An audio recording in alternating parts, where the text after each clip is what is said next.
अस्सलाम वालेकुम दोस्तों, आई होप आप लोग सारे खैरियत से होंगे, ठीक ठाक होंगे। आप सब लोगों को रमज़ान मुबारक। आज की जो हमारी कहानी है वो एक ख़ातून की है।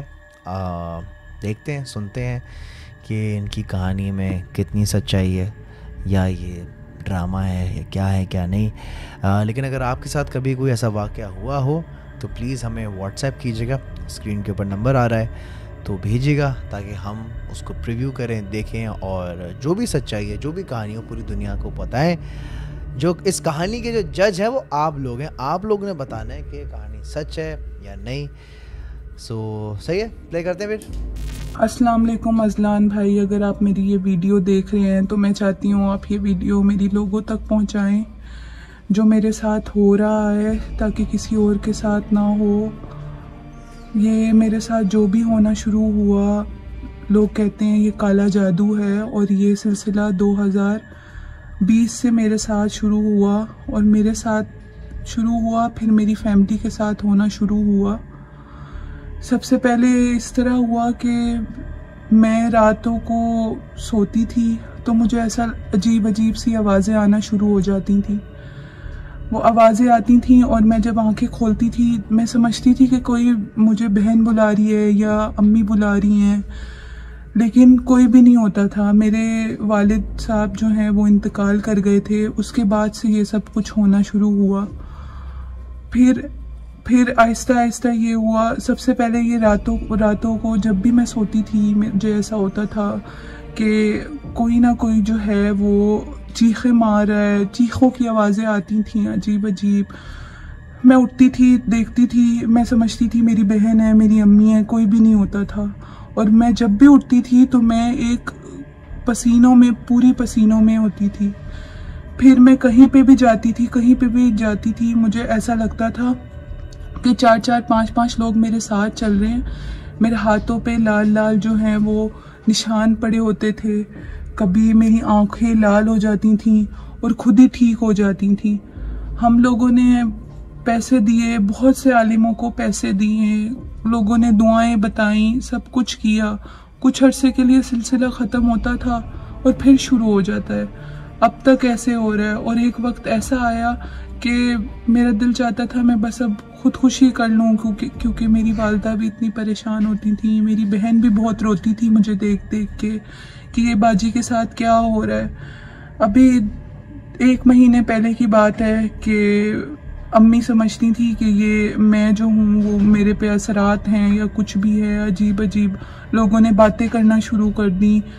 जब मैं सोई, 3 हफ्ते पहले की बात है कि मेरी बहन आधी रात को 2 से 3 बजे का वक्त था कि मेरी बहन जो है वो एकदम से जो है उठी और उल्टे पाँव चलना शुरू हो गई।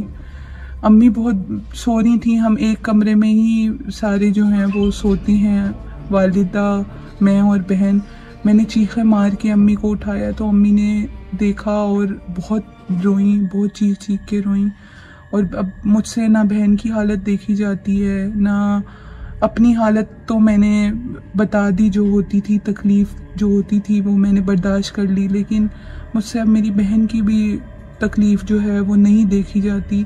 मैं चाहती हूँ कि अगर इसका किसी के पास कोई हल है या कोई तरीका है, वो प्लीज़ हम लोगों से, आपके थ्रू की हम लोगों से रब्ता करें। हमारे ये मसले को जो है वो प्लीज़ कोई ना कोई हमारी मदद करें, हमारे इस मसले को ख़त्म करवाएं। मेरी वालदा, बहन और मैं, हम तीनों बहुत परेशान हैं। और मैं अभी आपको निशान दिखा नहीं सकती कि हर रोज़ तकरीबन मेरे साथ यही होता है कि अजीब अजीब लाल लाल से निशान जो हैं वो मेरे जिस्मों पे आए हुए होते हैं, हाथ पे आए हुए होते हैं, आँखों का बुरा हाल होता है। और मैं अपनी जो भी होश होता है वो खो देती हूँ, मुझे नहीं पता होता मैं क्या कर रही होती हूँ। तो लोगों से मैं दरख्वास्त करती हूँ वो हमारी फैमिली के लिए दुआ करें, और हमारे लिए अगर कोई हल है, कुछ भी है, सब करने के लिए तैयार हैं। दुआएं वगैरह बहुत कुछ किया है, लेकिन कुछ भी अज़लान भाई कोई असर नहीं होता। बस कुछ अरसे के लिए होते हैं मामला ठीक, और फिर वैसे ही सब कुछ चलना शुरू हो जाता है। प्लीज़ मेरी मदद करें, लोगों तक मेरा ये मैसेज पहुंचाएं ताकि ये मसला हल हो और हमारे लिए आसानी हो। कभी कभी थक जाता है इंसान। मैं थक गई हूँ, बहुत ज़्यादा थक गई हूँ। प्लीज़ सब दुआएं करें मेरे लिए, मेरी फैमिली के लिए, मेरी बहन के लिए। सबसे पहले बड़ा अफसोस हुआ सुन के आपकी सारी कहानी, एंड हम सब दुआ करते हैं कि अल्लाह ताला आपकी मुश्किल आसान करे। ये जो आपने बताया ना कि आपकी बहन जो है वो उल्टे पैर चलना शुरू हुई थी, ऐसी एक कहानी है। वो ये कि एक हस्बैंड वाइफ थे बेडरूम के अंदर, और शौहर जो है जैसी गुनूदगी में जाने लगा तो बीवी उसकी गिनती करना शुरू हुई, 1 2 3 4। उसने ध्यान नहीं दिया। उसने बेगम को देखा, बेगम जो है ना ब्लैंकेट के अंदर 7 8 9 10, पता नहीं क्या गिन रही है, कोई हिसाब कर रही होगी। शौहर जो है वो सो गया, और फिर आधी रात में उसकी आँख खुली तो उसको गिनती की आवाज़ आई, 3001 3002 3004। तो उसने देखा उसकी बीवी सामने खड़ी हुई और वो गिन रही है। तो उसने आवाज़ मारी कि क्या हुआ, क्या गिन रही हो, आधी रात हो गई, 3001। तो वो अपने बाल नोच रही थी, 1 2 करके, उस करके 3000 4000। तो ये एक ऐसा भी वाक़या हुआ था, काफ़ी सिमिलर है आपके वाक़े से। और ऐसा होता है जब कोई पोजेस्ड हुआ हो या कोई काला इल्म हुआ हो। बहरहाल मैं कोई नहीं होता बताने वाला, मैं कोई नहीं होता जज करने वाला, ना मैं किसी को रेकमेंड कर रहा हूँ भाई, ना मैं किसी को रेकमेंड कर रहा हूँ कि फ़लाने के पास चले जाओ, ढमकाने के पास चले जाओ। आप नमाज़ पढ़ें, आप जो है आयतुल कुर्सी पढ़ें, कुरान शरीफ पढ़ें, और अपना इलाज आप ख़ुद कीजिए। ये सारे जो भी लोग हैं सब मुझे लगता है ढोंग है सब। सो अपना ख्याल रखें।